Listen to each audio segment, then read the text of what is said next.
আসসালামু আলাইকুম সবাইকে। সবার উপর আল্লাহর অশেষ রহমত ও শান্তি বর্ষিত হোক। আশা করি তোমরা সবাই ভালো আছো। আজকের ক্লাসে আমরা 8.1 অনুশীলনীর বৃত্তের একটি উপপাদ্য সমাধান করাবো সবচেয়ে সহজে। আজকের উপপাদ্যটি হচ্ছে 19 নম্বর উপপাদ্য।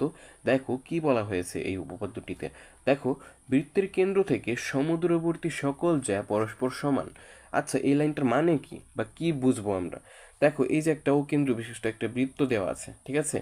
এই বৃত্তের কিন্তু একটা কেন্দ্র আছে, এই যে ও একটা কেন্দ্র, ঠিক আছে, এটাকে আমরা ধরে নিয়েছি। এখন ও কেন্দ্র থেকে সমদূরবর্তী, ঠিক আছে, অর্থাৎ সমান দূরত্বে, ঠিক আছে, সকল জ্যা পরস্পর সমান, অর্থাৎ ও কেন্দ্র থেকে সমান দূরত্বে যতগুলো জ্যা থাকবে তারা পরস্পর সমান হবে। আমরা চিত্র মতে আমরা দুটি জ্যা ধরে নিয়েছি, ঠিক আছে। দেখো, ও কেন্দ্র থেকে ধরলাম এইদিকে এবি একটা জ্যা আছে। এই এবি জ্যাটা ধরো ও কেন্দ্র বিশিষ্ট বৃত্ত, মানে ও কেন্দ্র ও থেকে ও ই দূরত্বে আছে।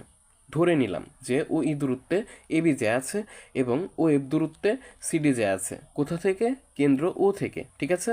এখন আমাদের বলেছে যে কেন্দ্র ও থেকে সমদূরবর্তী এই যে ও ই এবং ও এফ একটা দূরত্ব, মানে দুটো দূরত্ব, তাই না?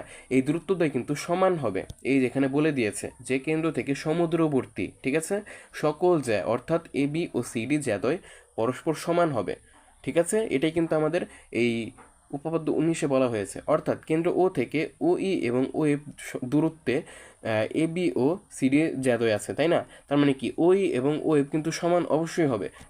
কারণ কি আমাদের উপপাদ্যে বলে দিয়েছে সমদূরবর্তী, অর্থাৎ ও ই এবং ও এফ সমান হবে। ফলে এ বি ও সিডিও কিন্তু একে অপরের সমান হবে, অর্থাৎ এ বি জ্যা ও সিডি জ্যা একে অপরের সমান হবে। এটাই আমাদের প্রমাণ করতে হবে, ঠিক আছে। দেখো, বিশেষ নির্বাচন লিখবো আমরা, বানিয়ে বানিয়ে লিখবো, কিন্তু লজিকে খাটতে হবে।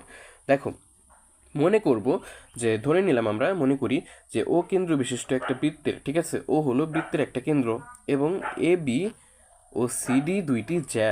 এখন কেন্দ্র ও থেকে এ বি ও সিডি এর ওপর যথাক্রমে ও ই এবং ও এফ লম্ব আঁকি, ঠিক আছে, বা লম্ব, ঠিক আছে, এখানে আঁকতে হবে না, মানে এটা কিন্তু লম্ব, ঠিক আছে। মানে এখানে যা আছে সেটাই লিখবে, আমি তোমাকে বোঝানোর জন্য মানে বলে দিচ্ছি, ঠিক আছে। তাহলে ও ই এবং ও এফ কিন্তু কেন্দ্র থেকে যথাক্রমে এ বি ও সিডি এর দূরত্ব কিন্তু নির্দেশ করছে, তাই না? তার মানে কি ও ই এবং ও এফ যথাক্রমে এ বি ও সিডি এর দূরত্ব নির্দেশ করে। এখন ওই সমান ও এফ হলে দেখো, এই যে এই কথাটাই কিন্তু এই সমদূরবর্তী কথাটির মানে হচ্ছে ও ই সমান ও এফ হলে প্রমাণ করতে হবে যে এ বি সমান সিডি জ্যা, ঠিক আছে।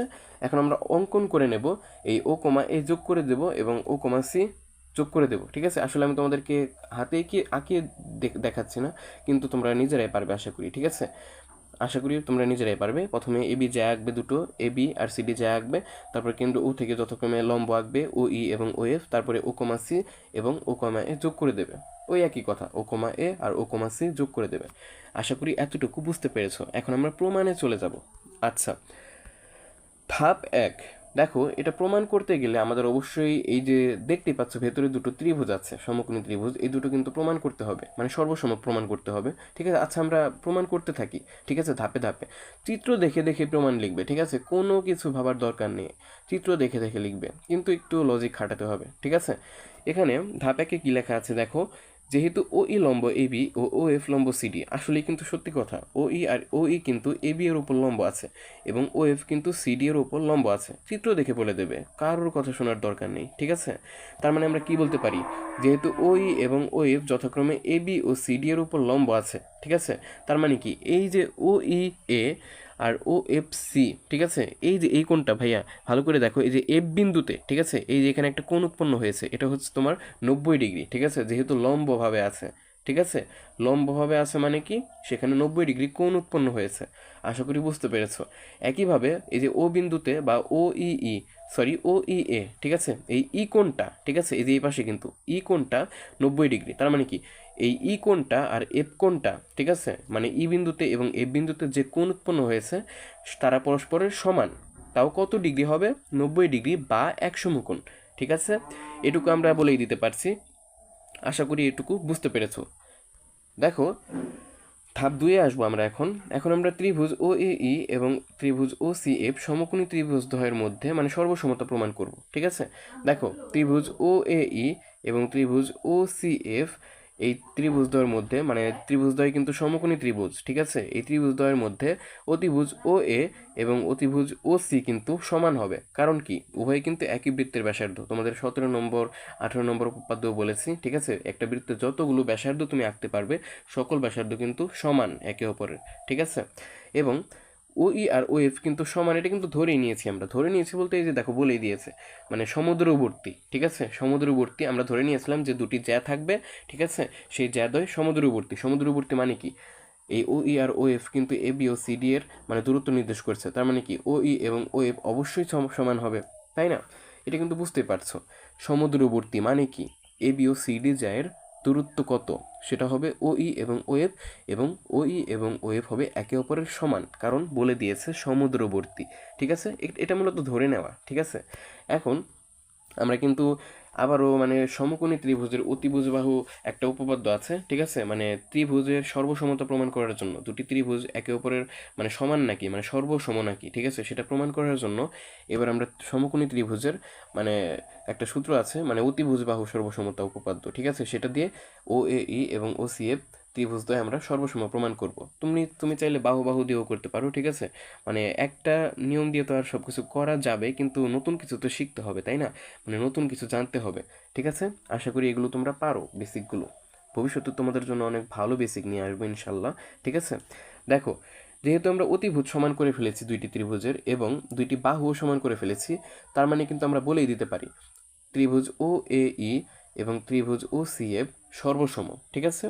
এই যে দেখো, এই যে এটা কিন্তু সর্বসম চিহ্ন, মাঝখানে মানে যে চিহ্নটা আছে এটা হচ্ছে সর্বসম চিহ্ন, ঠিক আছে। সুতরাং ত্রিভুজ, এটা হচ্ছে ত্রিভুজ চিহ্ন, সুতরাং ত্রিভুজ ও এ ই সর্বসম ত্রিভুজ ও সি এফ, ঠিক আছে। তার মানে কি, আমরা সর্বসম বলেই দিয়েছি, প্রমাণ হয়ে গেছে। তার মানে কি, এই ত্রিভুজের বাকি যে একটা বাহু পড়ে আছে এ ই আর সি এফ, এরাও তো একে অপরের সমান হবে। আরে ভাই, ও সি আর এসি মানে সরি, ও এ এবং ও সি তো মানে সমানই প্রমাণ করে ফেললাম। আবার ও ই এবং ও এফ তো আগেই ধরে নিয়েছিলাম বা প্রমাণ করা, ঠিক আছে। এখন এই দুটো সমান হয়ে গেছে, বাকি পড়ে রয়েছে সি এফ আর এ ই। এরা কি মানে হাত গুটিয়ে বসে থাকবে? এরাও একে অপরের সমান, ঠিক আছে, কারণ সর্বসম আমরা প্রমাণ করে ফেলেছি। এই যে লজিকটা লিখে দেবে যে সমকোণী ত্রিভুজের অতিভুজ বাহু সর্বসমতা উপপাদ্য, ঠিক আছে। সুতরাং এই সমান সি এফ। দেখো, এটা আমাদের কিন্তু অনেক কাজে লাগবে পরের স্টেপে, ঠিক আছে। দেখো, ধাপ 3। দেখো, আমরা কিন্তু 18 নম্বর এবং 17 নম্বর উপপাদ্য ভালো করে বুঝে গেলে এটা আমাদের কাছে কোনো ব্যাপারই না, ঠিক আছে। দেখো, এটা কিন্তু 18 নম্বর উপপাদ্যের বিপরীত উপপাদ্য। দেখো, এটা এই 19 নম্বর উপপাদ্যে বলা হয়েছে বৃত্তের কেন্দ্র থেকে সমুদ্রবর্তী সকল জ্যা পরস্পর সমান, এবং 18 নম্বর উপপাদ্যে বলা হয়েছিল যে বৃত্তের সকল সমান জ্যা কেন্দ্র থেকে সমুদ্রবর্তী, ঠিক আছে। মানে একে অপরের বিপরীত কিন্তু, ঠিক আছে। দেখো, ধাপ 3-এ কি বলা হয়েছে, এ ই সমান হাফ এ বি। এটা কিন্তু সত্যি কথা। দেখো, ওই কিন্তু এ বি এর উপর লম্ব, ঠিক আছে। তার মানে কি, এ ই আর বি ই কিন্তু সমান দুই ভাগে ভাগ হয়ে গেছে। তার মানে কি, এ ই আর বি ই একে অপরের সমান, কিন্তু আমরা এভাবে লিখবো না, আমরা লিখবো এ ই সমান এ বি এর অর্ধেক, ঠিক আছে। কেন লিখবো একটু পরে আসছি আমরা। দেখো, এইটা হবে এ বি এর অর্ধেক, এটা কিন্তু মানে বাস্তব কথা, ঠিক আছে। বাস্তব কথা, তোমরা নিজেরাই বুঝতে পারবে। এবং সি এফ হচ্ছে তোমার হাফ সিডি, ঠিক আছে। কেন কোন যুক্তিতে লিখলাম এটা, ওই যে দেখো, কেন্দ্র থেকে ব্যাসভিন্ন যে কোনো জ্যায়ের ওপর অঙ্কিত লম্ব ওই জ্যাকে সমদ্বিখণ্ডিত করে। অর্থাৎ কোনো জ্যায়ের ওপর যদি লম্ব থাকে তাহলে ওই জ্যাটি সমান দুই ভাগে ভাগ হয়ে যাবে, ঠিক আছে। এই কথাটির মানে, এই যে এই যুক্তিটির মানে হচ্ছে, মানে কোনো একটা জ্যায়ের ওপর যদি কেন্দ্র থেকে লম্ব আঁকা হয় তাহলে ওই জ্যাটি মানে সমান দুই ভাগে ভাগ হয়ে যাবে, ঠিক আছে। আশা করি বুঝতে পেরেছো। এখন আমরা ধাপ 4 মানে 4 ফলো করব। দেখো, যেহেতু আমরা হাফ এই এ ই সমান হাফ এ বি পেয়ে গেছি এবং সি এফ সমান হাফ সিডি পেয়ে গেছি, তার মানে আমরা কিন্তু বলে দিতে পারি হাফ এ বি সমান হাফ সিডি। কীভাবে বলবো, এটা কোন যুক্তিতে বললেন আপনি? দেখো, একটু আগে কিন্তু আমরা প্রমাণ করে ফেলেছিলাম যে এ ই সমান সি এফ। আরে ভাই, এখানে এ ই সমান কি আছে দেখো তো, হাফ এ বি, এবং সি এফ সমান কি হাফ সিডি। যেহেতু এ ই সমান সি এফ হয়েছে, তার মানে কি এ ই আবার কার সমান, হাফ এ বির সমান। সি এফ আবার কার সমান, হাফ সিডির সমান। তার মানে কি, হাফ এ বি সমান হাফ সিডি তো অবশ্যই লেখা যায়। দেখো, উভয় পক্ষ থেকে আমরা হাফ হাফ মানে কাটা দিয়ে দিয়েছি। ঠিক আছে, আশা করি তোমরা কাটাকাটি করা পারো। ঠিক আছে, অর্থাৎ এই পক্ষে মানে বাম পক্ষে তোমার হাফ কিন্তু গুণ আকারে ছিল, ওই পক্ষে ভাগ করে দেবো। ঠিক আছে, মানে এভাবে বলতে পারো এ বিটা ওয়ানের সঙ্গে গুণ হবে এবং এ বির নিচে 2 কিন্তু ভাগ আকারে আছে। ঠিক আছে, 2 ভাগ আছে বাম পক্ষে, ডান পক্ষে গেলে গুণ হয়ে যাবে। আর 2টা কিন্তু গুণ হবে ওয়ানের সঙ্গে, তার মানে কি 2/2 মানে কি 1। সর্বশেষ পরিস্থিতিতে আমাদের কি থাকে, শুধু থাকে এবি সমান সিডি। দেখো আমাদের কিন্তু প্রমাণই করতে বলেছিল যে এবি আর সিডি সমান নাকি। ঠিক আছে, আমাদের এইটাই প্রমাণ করতে বলেছিল। ঠিক আছে, এই যে বৃত্তের কেন্দ্র থেকে সমুদ্রবর্তী সকল যা পরস্পর সমান। আমরা কি জানি বৃত্তের এই যে এই ও কেন্দ্র থেকে সমুদ্রবর্তী মানে ওই এবং ও দূরত্ব সমান হলে এই যে জ্যা কোণটা এবি এবং সিডি, এই দুটো জ্যা কিন্তু একে অপরের সমান। অর্থাৎ আমরা কিন্তু এবি সমান সিডি প্রমাণ করে ফেলেছি।